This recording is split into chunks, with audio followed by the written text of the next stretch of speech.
Hey guys, today we're checking out the AW744L2. This is a PCI sound card from Open with a sound chip from Yamaha, the YMF744. I actually reviewed this card last year, but I wasn't happy with the video, so I took it down. It contained a few mistakes and I wasn't able to show the true highlight of this card, which is fantastic Sound Blaster DOS compatibility, as well as having a proper Yamaha FM chip. I spotted this card last year on eBay, so I got in touch with the seller and he sent us one of these sound cards to try out. He still has stock. Hopefully there's enough so all of you can get a chance to grab one. These are new old stock, so you get the full retail box experience, including the driver CD, and they sell for $25. He also has a listing for just the cards without the box and no driver CD. Those go for just $20. There are links down below in the video description. Such a sound card works really well with Windows 98, so that's what we're looking at. But the main focus of this video is using it for DOS gaming. So we will be using MS-DOS mode, which is part of Windows 98, on a system that doesn't have any ISA slots, only PCI.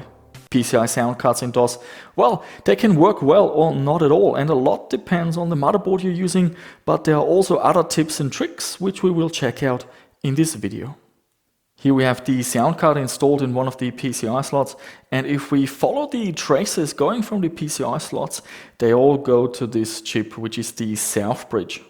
So on this motherboard we got the VT8235, and in general, for me, VIA South Bridges have worked really well with PCI sound cards, and in general, such a motherboard with the VIA KT266A chipset as well as a socket A processor, they should be very easy to find on eBay and not cost a lot.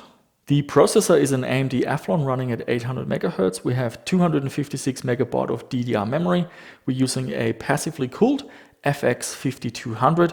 Usually I would not use such a video card for DOS. The reason I'm using it is it has a DVI output, which makes my life for video capturing a lot easier. So after I put everything together on the test bench, it's time to install Windows 98. For this video we're using an ID to SD card adapter with a 16GB SanDisk SD card. I boot from a USB floppy drive to partition, format and make the SD card bootable. Then I remove the SD card and I put it into my card reader on my desktop, copy the Windows installation files, drivers, games and all of that onto it. Next we're installing Windows 98, followed by the VIA chipset drivers, then the NVIDIA graphics drivers, and now we're ready to work with the sound card. Finding the drivers can sometimes be a pain, but Yamaha still hosts them, and so does Open. I've also uploaded them to our website, especially the DOS drivers are ready to go, but we'll cover that in more detail very soon. So I went with the Windows 98 drivers from the Yamaha website. The installation is super fast and after a reboot, we're good to go. I always tune the mixer settings for low noise. That involves first turning on all the hidden sliders and then muting all the inputs and outputs that we don't use. The software installs an audio config tool with lots of options. If you run into any issues with Windows games, there are some compatibility settings under the Direct Sound tab. For headphone gamers, make sure to set the Sensora option to headphone for decent 3D audio. The YMF744 has a MIDI synthesizer with a few options, but what is really cool is that this MIDI synth can be accessed as a general MIDI device from a Windows 98 MS-DOS prompt. For the MS-DOS prompt, the driver has an option to toggle between the Yamaha synth, but you can also use an external MIDI device through the game port, like a Yamaha MU80 for example. The Yamaha synthesizer sounds excellent. Here we have some gameplay of Doom and Doom 2.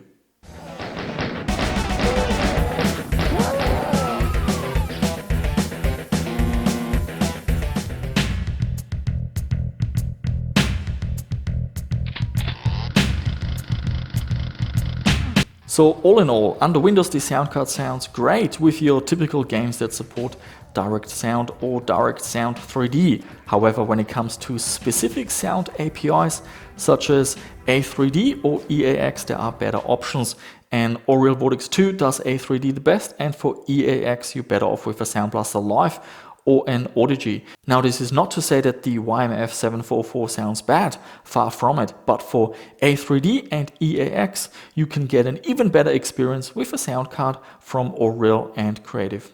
So now let's turn our attention to the real highlight of this card, which is DOS gaming. Firstly, we got to tune the BIOS settings a little bit. After the machine completes the power on self-test, we can see this table showing all the devices and resources that are getting used. After loading the BIOS defaults, we can see it's a very long list. The USB ports alone gobble up 4 interrupts, and 2 more interrupts are taken by the onboard sound as well as the network controller. Freeing up these precious interrupts will make working with a PCI sound card in DOS a lot easier. So I switched to a PS2 mouse and keyboard, and in the BIOS disabled all the USB ports. I turned off the onboard sound as well as the Ethernet controller. This got rid of 6 devices and freed up a ton of resources. Run setupds and it will load the PCI configuration tool. We can see that the Sound Blaster settings, they're all grayed out, and the sound test only lets us test native 16-bit sound as well as the FM chip. To only initialize the sound card, just run setupds with /s. Configured like this, you will get FM sound in pretty much any game, but the Sound Blaster compatibility isn't working. So to get Sound Blaster speech and sound effects, we need to run DSDMA. Here the program tells us that it needs a expanded memory manager like EMS386. If you're using our DOS startup menu pack, then just select the menu options with expanded memory and we are good to go. I then like to put all these commands into a batch file and name it YMF-DOS. Here's a screenshot of what it looks like. This just makes it much easier to get everything going. And finally, if you want to change the interrupt to 7, for example, you can use the YMF IRQ tool to make that happen. GODS is an example of missing sound samples with interrupt 5, but works fully when you change it to interrupt 7. But for most games this isn't necessary at all, and likely over 99% of DOS games will work just fine with the default interrupt of 5. One more thing, many of the games had issues running, but not because of the sound card, but because the CPU was simply too fast. This is what happens in Indiana Jones and the Fate of Atlantis, for example. Alright, Joe. The fix is easy. We can use the setMul utility to disable the processor cache. This slows down the machine, and now the game works just fine. Alright, Jones, how are you gonna find that statue and all this junk? So what we're gonna do now is I will just show you clips of all the games. I'm going to wrap things up at this point. I found the DOS compatibility to be excellent. The only game that I couldn't get to work was Turrican 2, and that game simply doesn't work with an expanded memory manager, but every other game worked flawlessly. It totally surpassed my expectations, and I never thought that a PCI sound card could be this compatible. There are also modified drivers available for other chipsets, and on Vogons there's someone who got this card working on a modern X58 chipset motherboard, so that's pretty exciting. So I can highly recommend the sound card. Do check out the links in the video description below if you're interested. And now let's have a look at all the DOS games I tried on this sound card. Thanks for watching, and I shall see you soon with another one.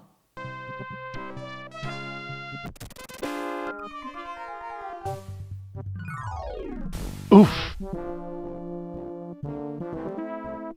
I'm back! Indy?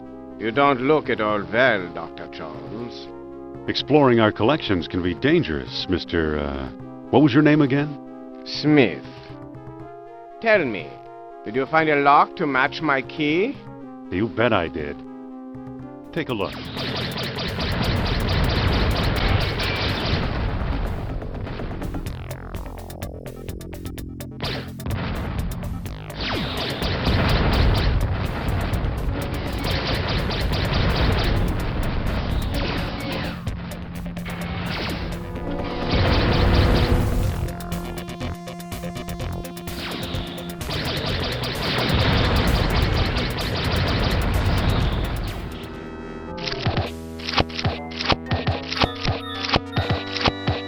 I'm thirsty. I don't think you should drink that. It looks... Okay, we'll spread out commando style. Laverne, you go secure the area behind those double doors. Hoagie, you take care of upstairs reconnaissance. I'll maintain Command HQ here, in the lobby.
The prince leaves Persia as he arrived.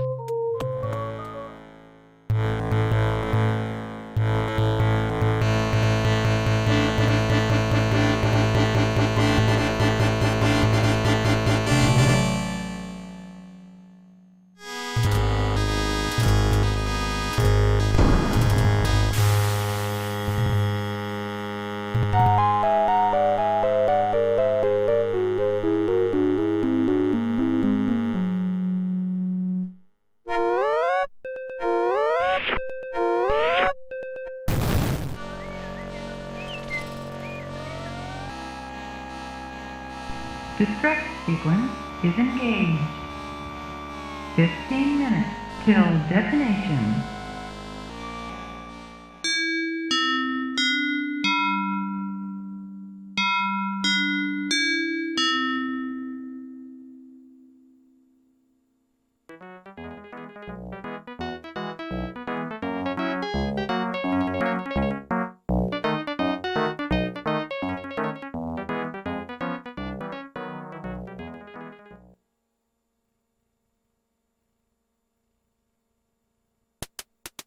Laura Baines, right?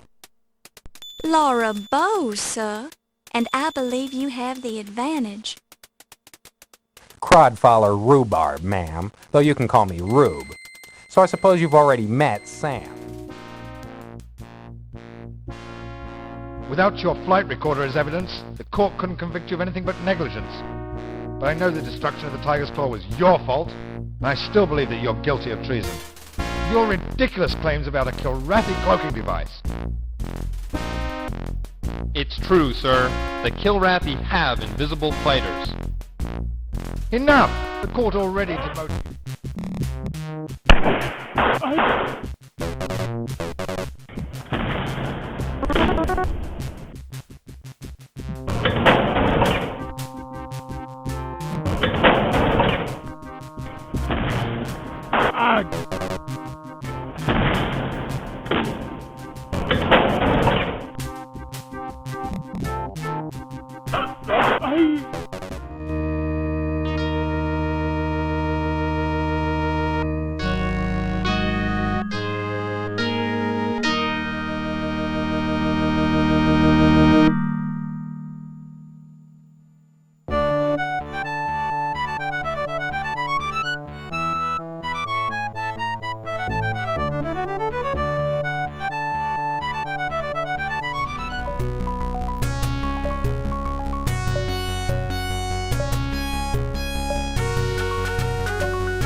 Intruder!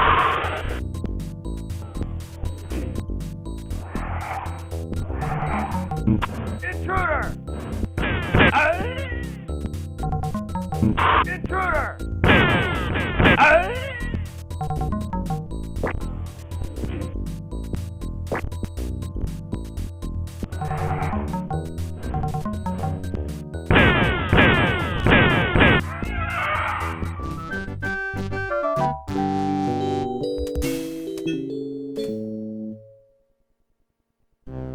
Friends? Friends? We've only gone out together 3 times, and already you're telling me you just want to be friends? You never gave me a chance, and for that, you'll fry like a pork sausage. It's not that I don't like you, it's just that, well, you're too nice a guy, I guess. I think I'd rather go out with someone more a bit unpredictable.